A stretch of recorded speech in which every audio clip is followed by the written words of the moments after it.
to see prayers and preaching. It is jammed with the Muslim faithful of Jerusalem. Now in 638, Muslim armies conquer Jerusalem. Who did they take it from? Was the Byzantine Empire. The Byzantine Empire. So an eastern outpost of the empire, the sort of remnant of the Roman Empire, governed from Constantinople, Byzantium. So then the Al-Aqsa Mosque is built there. Over the rock is the Dome of the Rock, and it's absolutely beautiful.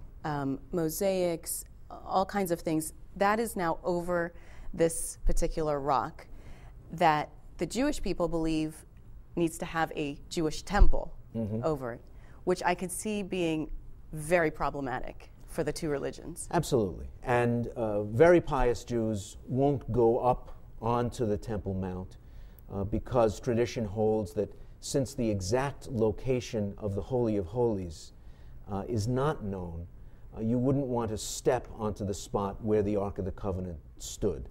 So very few pious Jews would venture up onto the Temple Mount. And if they're outwardly dressed in a way that marks them that way, they probably wouldn't be welcome. So it's a very tense spot.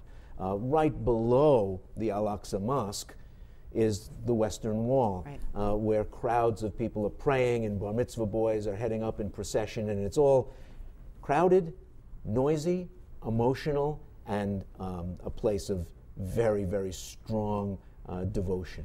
So a lot happens to Jerusalem. The Christian Crusaders take it back. Then 1187, Saladin retakes the city for Muslim rule. It stays there for quite a while until just after World War II. The Ottomans fall. What happens in 1947 to Jerusalem? Well, in the shadow of the Holocaust, there is a feeling among the Western powers that are the main drivers behind the creation of the UN that mandated Palestine, the part of the old Ottoman Empire that didn't become an independent country but became a British outpost, should become a national home for the Jewish people. The British Foreign Office declares this in 1917. There's great tension between Arab and Jewish populations in the intervening decades. But after the Second World War, with European Jewry destroyed by the Nazis, there's a strong sentiment among Western powers to create a Jewish state in Palestine. A partitioned Jewish state is created with lines that give big chunks of British mandatory Palestine to both communities. And that is going to be the first state of Israel. But then Arabs attack. There's a war in the region.